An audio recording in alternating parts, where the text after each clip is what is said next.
എല്ലാവർക്കും നമസ്കാരം. നമുക്കറിയാം G20 പ്രസിഡൻസി 2023 ഇന്ത്യക്കാണ്. അതിൻ്റെ മോട്ടോ എന്ന് പറയുന്നത് തന്നെ one earth one family one future എന്നാണ്. അത് അന്വർത്ഥമാക്കിക്കൊണ്ടാണ് ഇന്ത്യൻ്റെ ഹ്യൂമാനിറ്റേറിയൻ അസിസ്റ്റൻസ് തുർക്കിയിലും അതുപോലെ തന്നെ സിറിയയിലും. നമുക്കറിയാം February 6, 2023 വളരെയധികം ശക്തമായൊരു എർത്ത് ക്വേക്ക് ഭൂചലനം ടർക്കിയിലും സിറിയയിലും അനുഭവപ്പെട്ടത്. 17,000 മുകളിൽ ആൾക്കാർ മരിക്കുകയും ചെയ്തു. അപ്പോൾ ഇന്ത്യയാണ് ഓപ്പറേഷൻ ദോസ്ത് എന്ന ഹ്യൂമാനിറ്റേറിയൻ അസിസ്റ്റൻസിന് വേണ്ടിയിട്ടുള്ള ഒരു ഓപ്പറേഷൻ തുർക്കിയിലും അതുപോലെ തന്നെ സിറിയയിലും ലോഞ്ച് ചെയ്തത്.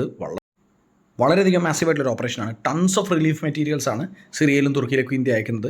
ആർമി ഓൾറെഡി അവിടെ എത്തി രക്ഷാപ്രവർത്തനത്തിന് ഏർപ്പെട്ട് കഴിഞ്ഞു. മാത്രമല്ല mobile hospital, specialised research, rescue teams, അങ്ങനെയുള്ള എല്ലാ രീതിയിലും NDRF, അതുപോലെ തന്നെ സ്പെഷ്യലി ട്രെയിൻഡ് ആയിട്ടുള്ള പേഴ്സണൽസ്, അതുപോലെ മറ്റ് സപ്ലൈസ്, അവശ്യ സപ്ലൈസ്, അതുപോലെ ഡോഗ് സ്ക്വാഡ്, അങ്ങനെ എല്ലാ തരത്തിലും മിസ്സിങ് ആൾക്കാരെ കണ്ടുപിടിക്കാനുള്ള സ്പെഷ്യലിസ്റ്റ് ടീംസ്, എല്ലാ തരത്തിലും ഇൻക്ലൂസീവായിട്ടുള്ളൊരു രക്ഷാപ്രവർത്തനമാണ് ഇന്ത്യ അവിടെ നടത്തുന്നത്. അപ്പോൾ സീരിയസ്ലി ഇൻക്ലൂസീവായിട്ടുള്ളൊരു ഫ്യൂച്ചറിനെ ചൂണ്ടിക്കാണിക്കുന്നതാണ്. കാരണം എല്ലാവരെയും സഹായിക്കാൻ ആദ്യത്തെ റെസ്പോണ്ടർ എന്ന രീതിയിൽ ഇന്ത്യ നെയ്ബറിംഗ് സ്റ്റേറ്റ്സിലും അല്ലാത്ത സ്ഥലങ്ങളിലും എത്തിപ്പെടുന്നു എന്നുള്ളത് വളരെയധികം ഇന്ത്യയുടെ പ്രൊഫൈലിനെ മാറ്റുകൂട്ടുന്ന ഒന്നാണ്. അത്രയധികം സ്വിഫ്റ്റ് ആയിട്ടുള്ളൊരു തീരുമാനമാണ് ഇന്ത്യയുടെ ഇടപെടൽ എന്ന് പറയുന്നത്.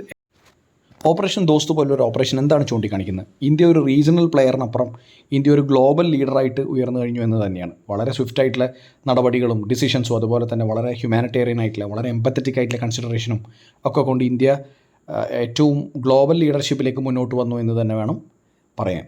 അപ്പോൾ ബൈ, ടേക്ക് കെയർ.